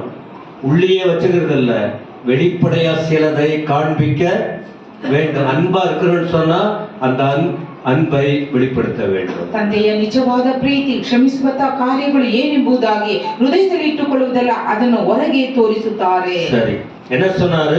உயர்ந்த வஸ்திரம். நான் பாக்குறீங்களா இல்லையா? ட்ரெஸ், உயர்ந்த வஸ்திரம். ஏன்னா இப்போ பையன் அப்பா கிட்ட வரும்போது எந்த வஸ்திரத்தோட வராரு? அழுக்கு அல்லது கிழிஞ்சு போன அல்லது அத போல நல்ல வாசனை, பண்ணி வாசனை. எங்க சிலர் கிச்சன்ல இருந்து வெளியில வருவாங்க, கிட்ட போனா அத போல. ஆனா அதையும் அப்பா பொறுத்துக்கிட்டாரு. அதான் அப்பா, அதான் தகப்பன். பண்ணி வாசனையை பொறுத்துக்கிட்டாரு. ஏய் எங்கடா போன? தள்ளி விடல. அப்போ எதுக்கு தெரியுமா? அந்த பழைய வாசனையை அகற்றணும்னா ஒரு புதிய ஒன்றை உருவாக்க வேண்டும். உயர்ந்த வஸ்திரம். ಒಂದು ಹಳೆಯ ಕಾರ್ಯಗಳು ಹೋಗಬೇಕಾದ್ರೆ ಅಲ್ಲಿ ಹೊಸ ಕಾರ್ಯ ಬರಬೇಕು. ಆದ್ದರಿಂದ ತಂದೆ ಅರಿದು ಹೋಗಿರುವ ಕೊಳಕಾದ ವಸ್ತ್ರವನ್ನು ಹಾಕಿಕೊಂಡು ಬಂದರೂ ದೂರ ತಳ್ಳಲಿಲ್ಲ. ಅಂತ್ಯ ವಾಸನೆ ಬಂದಿತು, ಆದರೆ ಶ್ರೇಷ್ಠವಾದ ನಿಲುವಂಗಿಯನ್ನು ಕೊಟ್ಟನು. ஏசாயா 64 படிக்கிறீங்களா? வசனம் 6. நேரம் எப்படி போகுது பாருங்க. நாங்கள் அனைவரும் தீட்டானவர்கள் போல இருக்கிறோம். எங்களுடைய நீதிகள் எல்லாம் அழுக்கான கந்தை போல் இருக்கிறது. நாங்கள் அனைவரும் இலைகள் போல உதிர்கிறோம். எங்கள் அக்கிரமங்கள் காற்றை போல எங்களை அடித்துக் கொண்டு போகிறது. இந்த வசனத்தெல்லாம் படிச்சுக்கிட்டீங்கன்னா நல்லா இருக்கலாம். நாங்க எல்லாம் தீட்டானவங்க, எங்க நீதியெல்லாம் அழுக்கான வசனத்தை குறிச்சிங்க. அவ்வளவுதான். அழுக்கு எல்லாருமே நாம எல்லாம் ரொம்ப கரெக்டா இருக்கணும்னு மற்றவங்களை அழுக்கு போடாதீங்க. நாங்கள் எல்லாம் அழுக்கான கந்த வாசனை. 61:3 ஏசாயா 61:3. ஏசாயா 61:3 வசன. சியோனிலே துயரப்படுகிறவர்களை சீர்படுத்தவும், அவர்கள் சாம்பலுக்கு பதிலாக சிங்காரத்தையும் துயரத்துக்கு பதிலாக ஆனந்த தைலத்தையும் ஒடுங்கின ஆவிக்கு பதிலாய் துதியின் உடையையும் கொடுக்கவும். துதியின் உடை. சரி, அப்ப என்ன விஷயம்? உயர்ந்த வஸ்திரம் என்பது அதுல சில விஷயங்கள்லாம் இருக்கு. அழுக்கு நீக்கப்படுகிறது, ஒரு புதிய அனுபவம், நிறைய வசனங்கள் இருக்கு. அதெல்லாம் நம்ம எல்லாத்தையும் சொல்ல முடியும், ஒரு வசனம் தான் சொல்லுவோம். அப்ப நம்முடைய உள்ளம் அழுக்கடையும் போது, நம்முடைய வாழ்க்கை பாவத்துல விழும்போது, ஆண்டவர்கிட்ட ஒப்பு கொடுத்து வாயை திறந்து நல்லா துதிக்க ஆரம்பிக்கணும். இல்லைங்க, சொல்லுங்க. துதிய உடையா போட்டுக்கணும். நாம துதி புறப்படுற இடம் எங்க? இருதயம். இருதயத்திலிருந்து நாவு வழியா துதி. துதிக்க துதிக்க துதிக்க துதிக்க இந்த உடல் சுத்தமாகும். வெளிப்படையா சுத்தமாகாது, உள்ள சுத்தமாகும். வெளிப்படையா சுத்தம்னா குளிக்கணும், உள்ள சுத்தம் அடையணும்னா முதல்ல துதி, ஜபம் இதெல்லாம் ரெடி ஆகணும். அப்போ நம்ம அந்த இடத்துல நம்ம பார்க்கிறோம், அழுக்கான கந்தை, கெட்ட வாசனை. அந்த தகப்பன் அதை புறக்கணிக்கல. முதல்ல உயர்ந்த வஸ்திரத்தை நமக்காக தான் கொடுக்கிறாரு. நமக்காக தான். நீங்க துணி போட்டு வந்திருக்கீங்க, எந்த துணி இல்லை. உங்க கிறிஸ்தவ வாழ்க்கையின் அலங்காரத்துக்காக ஆண்டவர் இந்த வசனங்களின் மூலம் நம்மோடு கூட நம்மை நல்ல ரட்சிப்பின் வஸ்திரம், துதியின் உடை, நீதியின் சால்வு அப்படியெல்லாம் இருக்கு பைபிள்ல. அந்த கிருபையை கொடுத்து இன்னைக்கு நம்ம ಅಲಂಕರಿತು கொண்டிருக்கிறார். ಮುಂದಿನ ಮನಕ್ಕೆ ಪ್ರತಿಯಾಗಿ ಉತ್ಸಾಹ ಸ್ತೋತ್ರದ ವಸ್ತ್ರವನ್ನು ಕೊಡುತ್ತಾರೆ ಎಂಬುದಾಗಿ ನೋಡುತ್ತೇವೆ. ಆದ್ದರಿಂದ ತಂದೆಯು ಆತನ ಕೊಳಕಾದ ಕಾರ್ಯವನ್ನು ನೋಡಲಿಲ್ಲ, ಆತನು ಶುದ್ಧವಾದ ಶ್ರೇಷ್ಠವಾದ ನಿಲುವಂಗಿಯನ್ನು ಕೊಟ್ಟನು. ನಾವು ಹೊರಗಿನ ತೋರಿಕೆಯನ್ನು ತೋರಿಸುವುದಲ್ಲ, ನಮ್ಮ ಹೃದಯವು ಶುದ್ಧವಾಗಿರಬೇಕು. உச்சின்னமா இல்ல அடுத்த முறை இதை கண்டினியூ பண்ணணுமா? சொல்லுங்க. உச்சின்னமா? டைம் ஆயிடுச்சு, அவ்வளவுதான். இப்ப அடுத்த குறிப்பு வந்து இன்னும் ஒரு 1.5 மணி நேரம் 1 மணி நேரம் பேசலாம். வேகமா சொல்லிடுறேன், வசனம் படிக்க முடியாது. வேகமா ஒரு 5 நிமிஷத்துல 5-10 நிமிஷமும் முடிக்கலாம். ரெண்டாவது, கைக்கு மோதிரம். கைக்கு மோதிரம் போடுறாரு. சாதாரண மோதிரம் இல்ல, நல்ல மோதிரத்தை தகப்பன் தன் பிள்ளைக்கு போடுறாரு. ತಂದೆಯು ತನ್ನ ಮಗನಿಗೆ ಒಳ್ಳೆಯ ಒಂದು ಕೈಗೆ ಉಂಗುರವನ್ನು ಕೊಡುತ್ತಾರೆ. இந்த கையில இந்த விரலும் கையும் இதுவரைக்கும் எதை பிடிச்சிருந்தது? பண்ணி மேய்க்கிற கோல். பண்ணி மேய்க்கிறவன் கையில என்ன வச்சிருப்பான்? சொல்லுங்க. ஆனா இதுக்கு முன்னாடி அவங்ககிட்ட நல்ல துணியோட தான் வெளியில போனான். மோதிரத்தோட, கழுத்து செயினோட, எல்லாம் தலையிலிருந்து கால் வரைக்கும் சும்மா அப்படிதான் போனான். இப்போ ஒண்ணுமில்லாதான் வந்திருக்கிறான். அப்ப அந்த கையில தேவையில்லாத பிடிச்சிருந்தான், அதை பார்த்தா அந்த கையெல்லாம் இப்போ நல்ல மோதிரம். என்ன மோதிரம்? முத்திர மோதிரத்தை கொடுக்கிறாரு. ஆகாய் 2:23 நீங்க படிக்கலாம். நமக்கும் அதே தான். நமக்கு ஆண்டவர் என்ன மோதிரம் கொடுக்கிறாரு? முத்திரை மோதிரம்னா எவ்வளவு அதிகாரம் உள்ளது என்பதை புரிந்து கொள்ள மோதிரம்ங்கிற தலைப்புல பேசினா ஒரு சப்ஜெக்ட் நீங்க கத்துக்கலாம். இதை போல நேரத்துல விரிவா சொல்ல முடியாது. மோதிரம் என்பது அதிகாரத்தை சுட்டி காட்டுகிறது. இது என் பிள்ளடா, என் பிள்ளை, ஒண்ணு இல்லாத நமக்கு அவர் அப்பாவாக நம்ம அவரை பிள்ளையா நம்ம அலங்கரித்து வைத்திருக்கிறார். சத்தமா ஆமென் சொல்லுங்க. ಎರಡನೇದಾಗಿ ನೋಡುವಾಗ ಆತನು ಒಳ್ಳೆಯ ಉಂಗುರವನ್ನು ಆತನಿಗೆ ತೊಡಿಸುತ್ತಾನೆ. ಒಳ್ಳೆಯ ರೀತಿಯಲ್ಲಿ ಹೊರಗೆ ಹೋದನು, ಆದರೆ ಹಂದಿಗಳನ್ನು ಮೇಯಿಸುವುದಕ್ಕೆ ಕೈಯಲ್ಲಿ ಒಂದು ಕೋಲನ್ನು ಹಿಡಿದನು. ಹಗ್ಗಾಯನ ಪ್ರವಾದನೆ ಗ್ರಂಥ 2ನೇ ಅಧ್ಯಾಯ 23ನೇ ವಚನದಲ್ಲಿ ನೋಡುವಾಗ ಆತನು ಮುದ್ರೆ ಉಂಗುರವಾಗಿ ಮಾಡಿಕೊಳ್ಳುವೆನು ಎಂಬುದಾಗಿ ಬರೆಯಲ್ಪಟ್ಟಿದೆ. மூணாவது குறிப்புல கால்களுக்கு என்ன பண்றாரு? சொல்லுங்க. பாத ரட்சை. காலுக்கு போகும்போது நல்ல நல்ல நல்ல விலையுயர்ந்த ஷூ எல்லாம் போட்டுக்கிட்டு இப்போ வரும்போது காலில் ஒண்ணுமே. அப்ப என்ன இருக்காங்க? அழுக்கு. நீங்க இந்த ஷூ செருப்பெல்லாம் போட்டுக்கிட்டு கூட அங்கங்க போங்க, உங்க கிச்சன்ல ரவுண்ட் அடிங்க, போட்டுட்டு செருப்பு போடாம ஒரு ரவுண்டு போய் பாருங்க. அவர் காலை கொஞ்சம் அப்படி திருப்பி பாருங்க, வெள்ளையா இருக்கிற அந்த பாதம் எப்படி இருக்கும்? சொல்லுங்க. நீங்களே பார்த்தாங்க. வெடுப்பா இருக்கும். அந்த வெடுப்பெல்லாம், அந்த கோடெல்லாம் உங்களுக்கே ஒரு மாதிரி தெரியும். ஷூ போட்டு மறைச்சாலும் நடக்கிறது இல்ல. அழகான காலு கருப்பா, இவன் நிலைமை எப்படி இருந்திருக்கும்? போகும்போது எப்படி போனா, இப்ப திரும்பி வரும்போது அவன் காலை பார்த்த பிறகு ஒண்ணு கையை ரெடி பண்ணு, அப்புறம் ட்ரெஸ்ஸ போடு, அப்புறம் காலை ரெடி காலில் நல்ல பாதம் அடிச்ச திரும்பவும் புதுசா போடு. அப்பாவுடைய அன்பை புரியுறதுக்காக சொல்றேன். ತಂದೆ ಮಗನಿಗೆ ಒಳ್ಳೆಯ ಶ್ರೇಷ್ಠವಾದ ನಿಲುವಂಗಿಯನ್ನು ಕೊಟ್ಟು ಕೈಗೆ ಉಂಗುರವನ್ನು ತೊಡಿಸಿದರು. ಮೂರನೇದಾಗಿ ನೋಡುವಾಗ ಆತನ ಕಾಲಿಗೆ ಜೋಡುಗಳನ್ನು ಕೊಟ್ಟನು ಎಂಬುದಾಗಿ. ನಾವು ಅಡಿಗೆ ಮನೆಯಲ್ಲಿ ಹೋಗುವಾಗ ಕಾಲು ನಾವು ಹಾಗೆ ನಡೆಯುವಾಗ ಅದು ಕಪ್ಪು ಕಪ್ಪಾಗಿರುತ್ತದೆ, ಕೊಳಕಾದ ಕಾರ್ಯವು ನಮಗೆ ಅಸಹ್ಯವಾಗಿರುತ್ತದೆ. ಆದರೆ ತಂದೆಯು ಮಗನಿಗೆ ಒಳ್ಳೆಯ ಒಂದು ಜೋಡುಗಳನ್ನು ಕೊಟ್ಟನು. ஊழியத்துக்கு அழைத்த போது மோசேய தரிசனம் கொடுக்கிறார். யாத்திராகமம் 3:5 நல்ல ஒரு அந்த அழைப்பை உறுதிப்படுத்தும்படி கிட்ட போகும்போது மோசே கிட்ட ஆண்டவர் சொல்றார், மோசே உன் கால்ல செருப்பு இருக்கு, அத ஃபர்ஸ்ட் என்கிட்ட வர்றதுக்கு உலக அழுக்கோட நீ வர முடியாது. நீ அழுக்கல உழந்துகிட்டு இருக்கிற, கண்ட இடத்துக்கும் போய்கிட்டு இருக்கிற, ஒரு ஒழுங்கே இல்லை உனக்கு, இஷ்டத்துக்கு ஓடிக்கிட்டு இருக்கிற. இப்போ என்ன நோக்கி வந்துட்ட, உன்னை ஒரே நோக்கத்தோடு பயன்படுத்த போற. உன் கால்ல இருக்கிற பாதரட்சைய ஏன் தெரியுமா, நீ நிக்கிற இடம் பரிசுத்தம் உள்ளது. அழுக்கு கால்ல இருக்கிற அழுக்கு மாறாம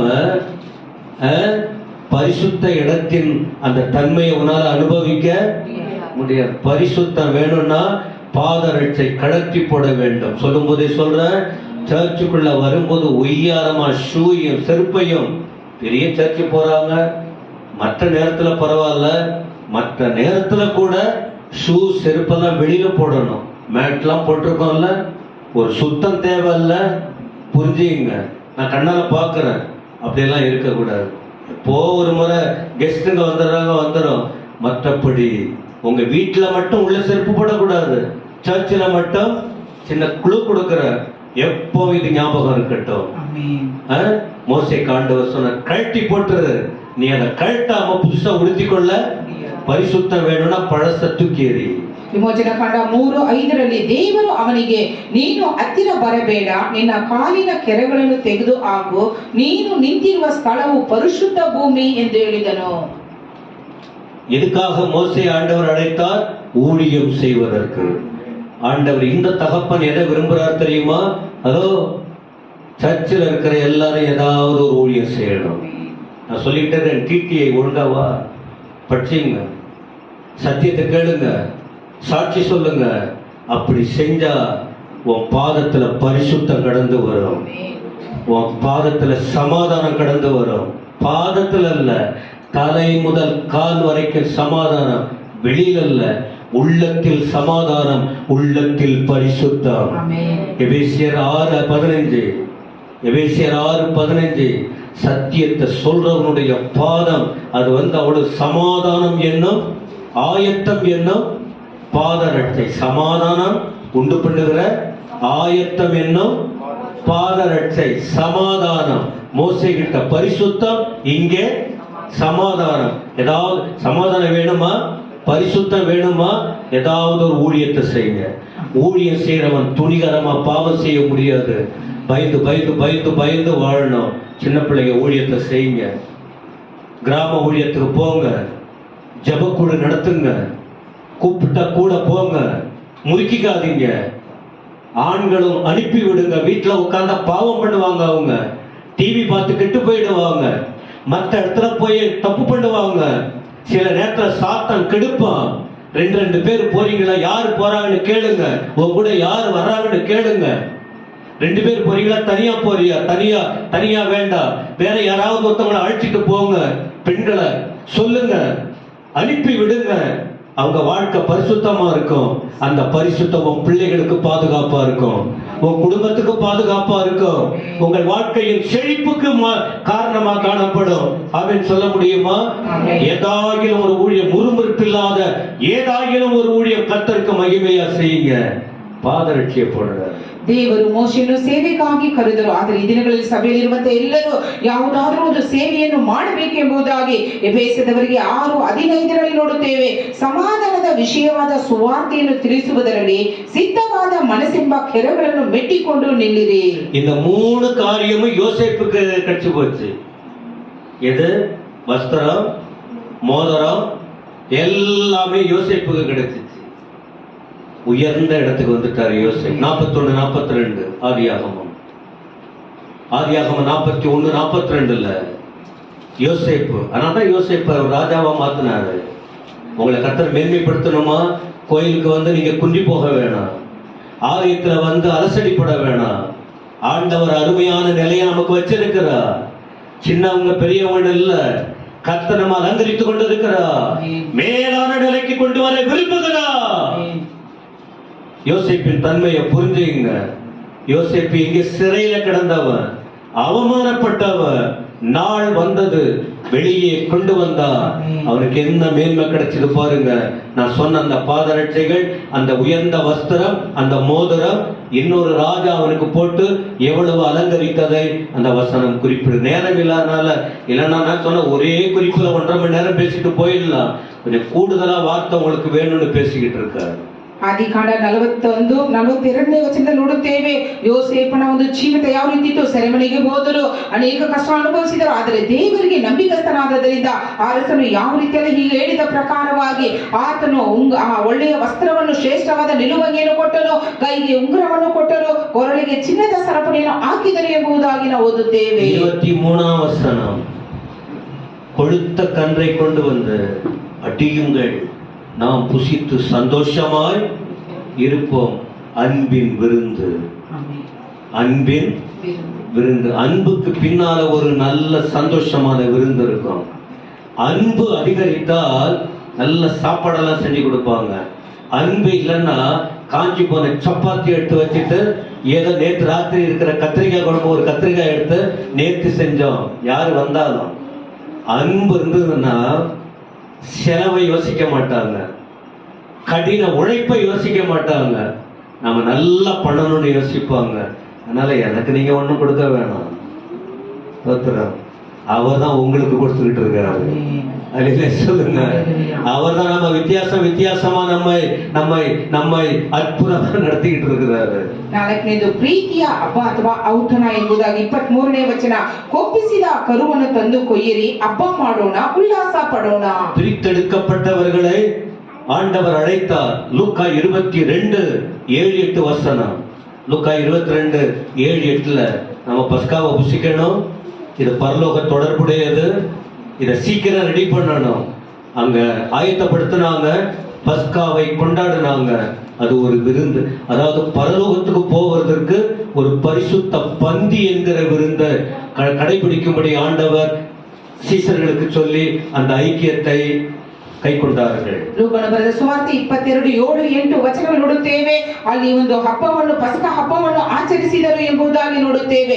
ಇದಕ್ಕೆ ಗುರುತೇನೆಂದರೆ ಪರಲೋಕಕ್ಕೆ ಹೋಗುವ ದಾರಿ ಈ ಒಂದು ಹಬ್ಬವಾಗಿರುತ್ತದೆ. ಎಲ್ಲ ಗಮನಿங்க, பரலோகத்துக்கு போகணும்னா சர்ச்சில் ஒரு கடைபிடிக்கிற முறை என்ன இருக்கு? கம்யூனியன், கர்த்தருடைய பந்தி. ஏன் நீங்கெல்லாம் நிறைய பேர் வரல? அந்த பந்தி நேரத்தில் உங்க புருஷனை எங்க போயிட்டாருன்னு கேட்கறது இல்லையா? சுருண்டு வீட்டுல படுத்திருக்கிற உன் மனைவியை நீ கேட்கறது இல்லையா? அன்னைக்குதான் உடம்பு சரியில்லாத போயிடும். அன்னைக்கு ராத்திரி வரைக்கும் நல்லா இருப்பாங்க. சும்மா போயிட்டு அந்த டீ குடிக்கிறது என்ன அங்க எல்லாம் இருக்கும், எல்லாம் ரவுண்ட் இருக்கும். ஞாயிற்றுக்கிழமை மட்டும்தான் நோகாத இடம் எல்லாம். அவளோட வேதனை எனக்கு இருக்குமா இருக்காதா? வர வேண்டிய இடம் எங்கே? ஏன் தெரியுமா? இயேசுவின் ரத்தத்தையும் அவருடைய சரீரத்தையும் நினைக்கிறோம். இதை நினைச்சு பங்கெடுக்கிறவங்க யார் தெரியுமா? மணவாட்டி. ரத்தத்தால மணவாட்டிய நம்ம மணவாட்டியா வச்சிருக்காரு. அவர் நம்முடைய மணவாளன். மணவாளனோட ஐக்கியம் கொள்ள மணவாட்டி வந்து பந்தி விசாரிப்ப வைக்கிறாரு. ஆனா அந்த பக்கம் திரும்பி பார்க்க மாட்டேன்றாங்க. மணவாளனுக்கு எவ்வளவு துக்கம் இருக்கும். ரத்தத்தால உன்னை மனைவியா மாற்றிருக்காரு, எப்படி இருக்கும் அவருக்கு? துரோகம் பண்ணக்கூடாது இல்ல?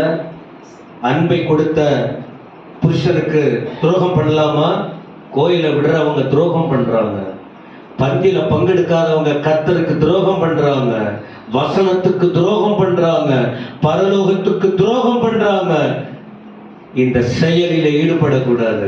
தப்பு பண்ணிடுறோம் எப்பவோ, ஆனா கண்டினியூ பண்ண வேணாம். பரிசு மணவாட்டியா வளருவோம். மணவாளனை சந்திக்கிற ஒரு நாள் வரப்போகிறது. ಕರ್ತನ ಭೋಜನವನ್ನು ಯಾರು ಅಸಡ್ಡೆ ಮಾಡುತ್ತಾರೋ ಅವರು ಪರಲೋಕಕ್ಕೆ ಹೋಗಲು ಸಾಧ್ಯವಿಲ್ಲ.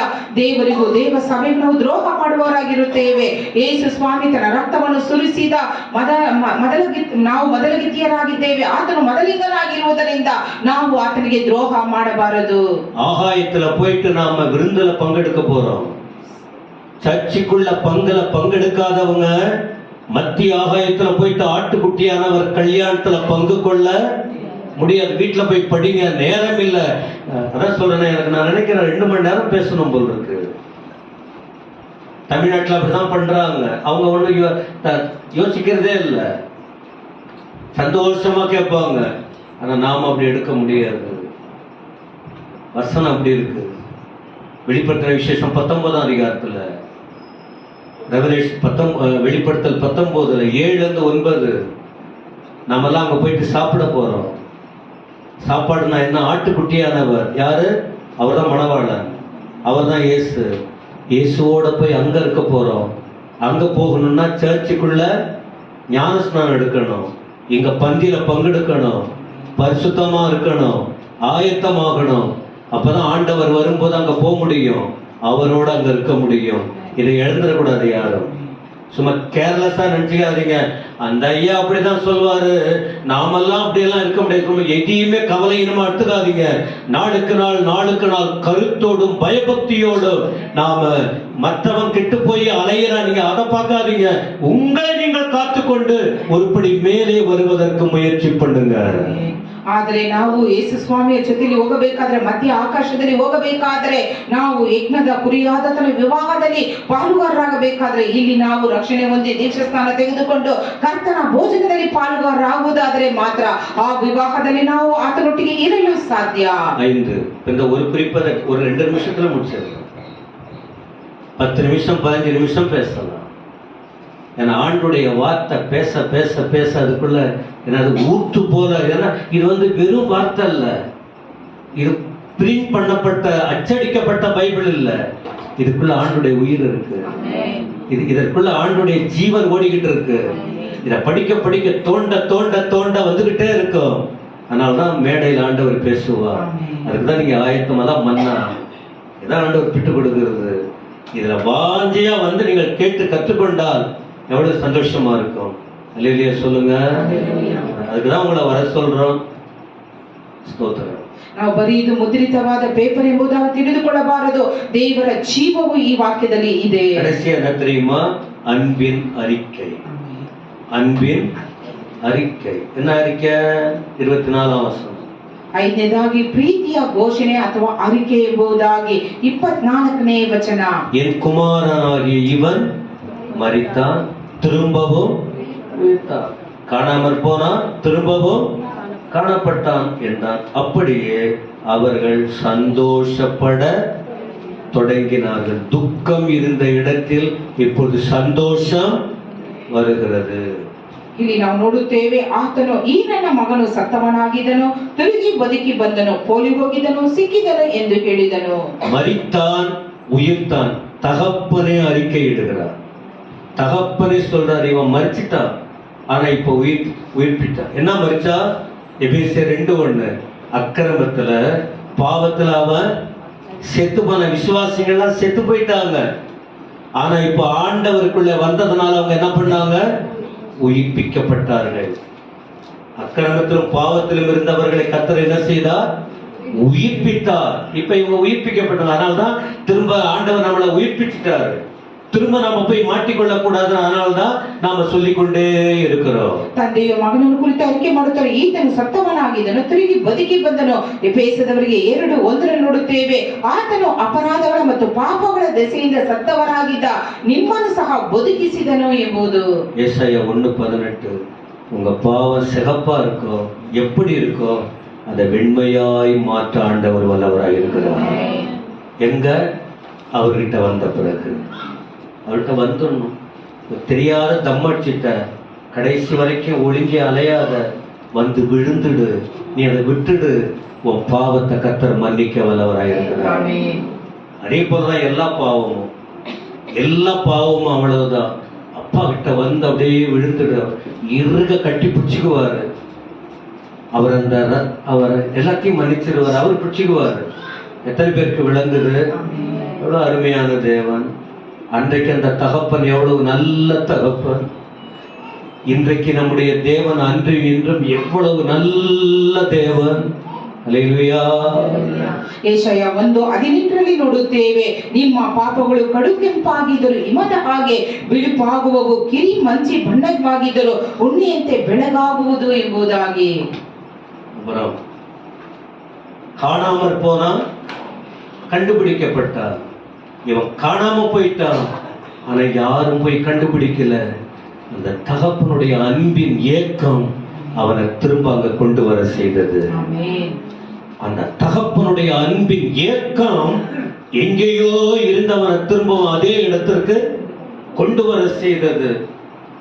இழந்து போனதை தேடவும் ரட்சிக்கவுமே மனுஷகுமாரர் அன்றைக்கு. ஆனா இங்க நம்ம தேடி வந்தவர் பரலோகத்திலிருந்து வந்தார். லூக்கா 19:10.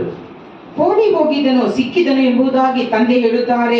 ಲೂಕ 19:10 ನೋಡುತ್ತೆ, ಮನುಷ್ಯ ಕುಮಾರನು ಕೆಟ್ಟು ಹೋಗಿರುವುದನ್ನು ಹುಡುಕಿ ರಕ್ಷಿಸುವುದಕ್ಕೆ ಬಂದನು ಎಂಬುದಾಗಿ. ಆ ದಿನದಲ್ಲಿ ಹೇಳಿದಂತವಾಗ ಈಗ ದೇವರು ನಮ್ಮನ್ನು ರಕ್ಷಿಸುವುದಕ್ಕಾಗಿ ಈ ಲೋಕಕ್ಕೆ ಬಂದರು. இப்போ முடிவா என்னது?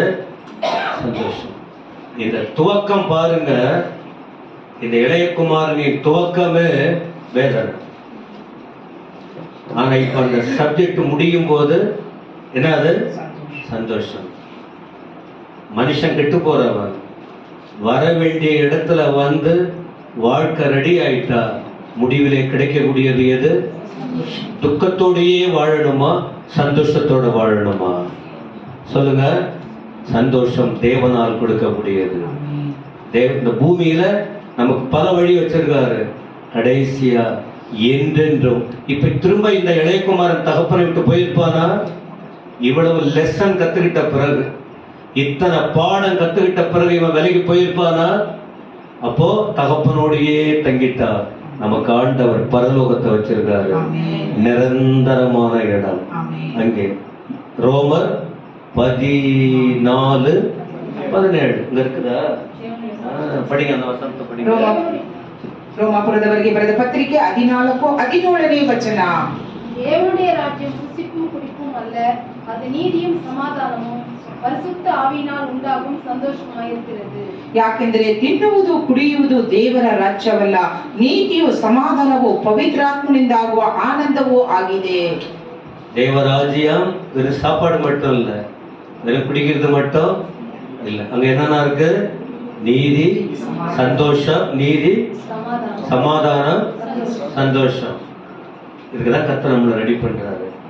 நம்ம கஞ்சி குடிச்சாலும் நிம்மதியா இருக்க முடியும். இதை தெளிவா கற்றுக் கொடுக்கிறது தான் கர்த்தர் நம்ம ஆயத்தப்படுத்தி கொண்டிருக்கிறார். வீணா கெடுத்துக்க வேண்டாம், வாழ்க்கையை கெடுத்துக்கொள்ள வேண்டாம். நமக்கு ஒரு தேவன் இருக்கிறார். கவலை பாரெல்லாம் இருக்கும், வியாதி வரும், அவமானம் வரும், இழப்பு வரும், எது வேணாலும் வரும். அவர் நேற்றும் இன்றும் என்றும் மாறாத தேவன். அவர் என்றைக்கு நம்மோடு இருக்கிறார். அன்று அந்த தகப்பன் செயல், அப்ப என்றும் நம்முடைய தேவனுடைய காரியம். அதான் எபிரேயர் 13:8. அவர் நேற்றும் இன்றும் என்றும் மாறாதவராய் இருக்கிறார். எழுந்திருப்போமா? ಆತನು ಇವತ್ತು ನಾಳೆಯೂ ಎಂದೆಂದಿಗೂ ಮಾರ್ಪಡದಂತ ದೇವರು ಎಂಬುದಾಗಿ ನಾವು ಓದುತ್ತೇವೆ. ಆದ್ದರಿಂದ ನಾವು ಕುಡಿಯುವುದು ತಿನ್ನುವುದು ಮಾತ್ರವಲ್ಲ, ಅಲ್ಲಿ ನೀತಿಯು ಸಮಾಧಾನವು ಆನಂದವೂ ಇರುತ್ತದೆ. ಅದನ್ನು ನಾವು ಸ್ವತಂತ್ರಿಸಿಕೊಳ್ಳುವುದಕ್ಕಾಗಿ ದೇವರು ಈ ರೀತಿಯಾದ ಮಾರ್ಗಗಳನ್ನು ನಮಗೆ ಇಟ್ಟಿದ್ದಾರೆ. எழுந்து நின்று தேவ சமூகத்திலே ஒப்பு கொடுத்து, ஆண்டவரே இதுக்கு மேல ரொம்ப நேரம் நடத்தி ஏற்கனவே போயிருக்கு. ரொம்ப விரிவா பேசல, உங்களுக்கு எல்லாம் தெரியும். ஒரு 5 குறிப்பு கொஞ்சம் கொஞ்சம் தான் பேசணும். எப்படி நேரம் போது பாருங்க. தகப்பனுடைய அன்பின் செயல் வசனம் 20. வசனம் 21 மன்னிக்கும் அன்பின் இருதயம். வசனம் 22 அன்பை வெளிப்படுத்துதல். வசனம் 23 அன்பின் விருந்து. வசனம் 24 அன்பின் அறிக்கை. அன்புதான் கிறிஸ்தவம். அன்புதான் வேதம், அன்புதான் தெய்வ காரியம். உலக அன்பு இருக்கும் போயிடும், ஆனா நிரந்தரமா அவர் நமக்கு அன்பை கொடுக்கிறார். எழுதிங்களா எல்லாம்? இந்த உட்கார்ந்துருக்கிறவங்க உட்கார்ந்தாங்க எல்லாருமே. இப்ப நம்ம கிட்ட கேட்கறது என்ன? அன்னைக்கு பேதுருவை பார்த்து ஆண்டவர் கேட்டா, என் மேல அன்பா இருக்கிறியா? அவங்கதான் போயிட்டாங்க, மற்றவங்களாம் போயிட்டாங்க. நீ என் இடத்துல அன்பா இருக்கிறியா? எத்தனை முறை போயிட்ட, திரும்பவும் என் வார்த்தையை கேட்டுட்டு நீ போக போறியா? பேதுரு சொன்னா, உங்க மேல அன்பு இல்லாம நான் வேற என்ன பண்ண போறேன் ஆண்டவரே? சொல்வோமா? அன்பு கூறுவேன் இன்னும் அதிகமா, ஆராதிப்பேன் இன்னும் ஆர்வமா. அன்பு கூறுவேன் இன்னும் அதிகமா, ஆராதிப்பேன் இன்னும் ஆர்வமா.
ஆராதனை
ஏசப்பா வார்த்தையை கேட்டு நாம விடுதலையாய் போக